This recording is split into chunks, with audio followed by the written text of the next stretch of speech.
બધું છે ને તમારે? હવે કરો તમે ઓલું કેમ કરો? હા. મીઠા લો હવે. ખુશી છે કે નથી છે તમારી પાસે? છે. કેટલી ખુશી છે? બહુ જ. હે? નિશાળા લઈને કે? હે? નહીં કેટલી ખુશી છે તમારી પાસે? બહુ જ સર. બહુ એટલે કેટલી બહુ? બહુ જ. બોલીને બતાવો તમે એટલી ખુશી છે. વ્યક્ત જ નથી થાય એવી સર. અને કાલે શું લાગતું હતું તમને? નહીં પડે. નહીં કરતી એવું તો. તો શું કામ રડતા હતા કાલે? બીક લાગતી હતી સર. કેટલા સમયથી હતો તમારો? બહુ હેરાન થઈ ગઈ સર. કેટલા ટાઈમથી હતો? 2-3 વર્ષથી હેરાન જ છીએ આ બધી વસ્તુમાં. અને ભાઈનું લગ્ન હતા તમારા? હા, 10 તારીખ. 10 તારીખે લગ્ન છે. તે પહેરીને જવાનું છે બધું? હા, ખુશી થઈ ને? હા, બહુ જ સર. બધું કામ તમારે એ જે 3 લોકો છે ને હા, બસ સર. આભાર, આ તો અમારી અને ફરજનો ભાગ છે તમારો. ફરજનો ભાગ. તમારો તો મોટો આભાર. તમને રક્ષાબંધનના દિવસે મળી શકું સર. હા મળી શકો અમારા માટે. તમે કાલે 12 વાગે આવ્યા અને સાંજે કેટલા વાગે? 6 વાગે. 6 કલાકમાં તમારો બધું થઈ ગયું. 3 વર્ષમાં નહોતું થતું ઈચ્છા કલાક. જે 3 વર્ષમાં નથી થયો 6 કલાકમાં થયો કે નથી થયો? હા, થઈ ગયું. તો બસ જીવન બોલાવો હવે તમારું. બેન અમારી પાસે કાલે બપોરના સમયમાં આવી હતી અને બેન અને બંને નાના દીકરાને લઈને અને એ બેન જે છે એ આને ઘરવાળા સાથે એ લોકો સુસાઇડ સુધી કરવાનો વિચાર કરતા હતા. પછી એ લોકો મીડિયામાં અને તમામ જગ્યા જોઈને અને અમારી પાસે આવ્યા. કાલે લગભગ 12 થી 1 વાગ્યાના આસપાસ અમારી પાસે આવ્યા અને કાલે સાંજે 6 વાગ્યા સુધી અમે બેન કોઈ પાસેથી એ લોકો 3 લાખ રૂપિયા વ્યાજ પેટે લીધા હતા અને 3 લાખના એ લોકો 18 લાખ રૂપિયા ભરી દીધા અને બેનનો લગભગ 40 તોલા અને આસપાસનો સોનો, જે લગભગ 50 થી 51 લાખનો જે સોનો હતો એ ગીરવી મૂકી દીધો હતો.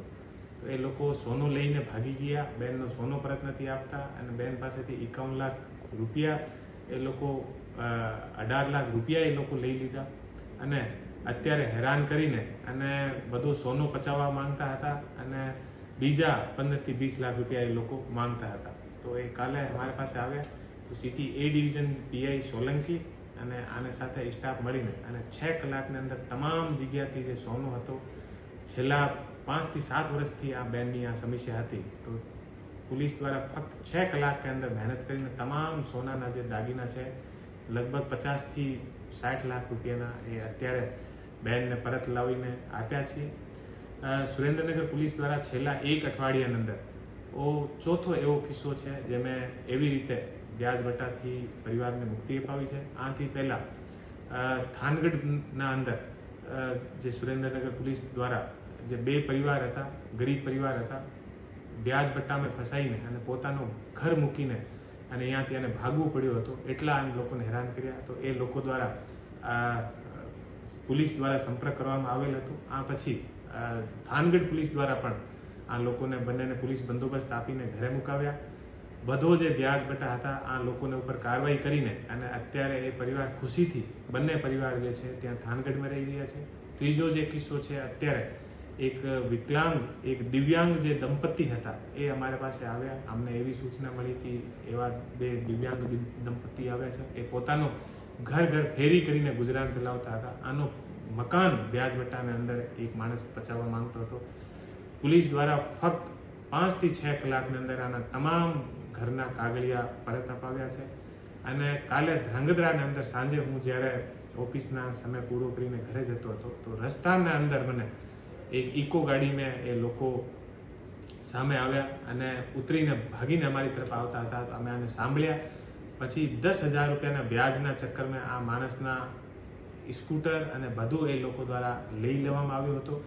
તો તુરંત અમે એસડીપીઓ ધ્રાંગધ્રાને કહીને અને ફક્ત 5 થી 7 કલાકની અંદર આનો સ્કૂટર પરત અપાવ્યો, ગુનેગારો ઉપર ગુનો દાખલ કર્યો અને આ ફેમિલીને પણ એ લોકો હતા અને સાથે પણ જે બીજા લોકો આવતા હતા એ આને ઓળખતા નથી હતા, પણ એ કીધું કે સાહેબ આ માણસ અત્યારે છેલ્લામાં કંટાળીને અને સુસાઇડ કરવાને જતો હતો, અમે આપણે પાસે લઈને આવ્યા છીએ અને 6 કલાકમાં આનો તમામ જે વસ્તુ હતી આનો અમે લોકો નિકાલ કરી દીધો.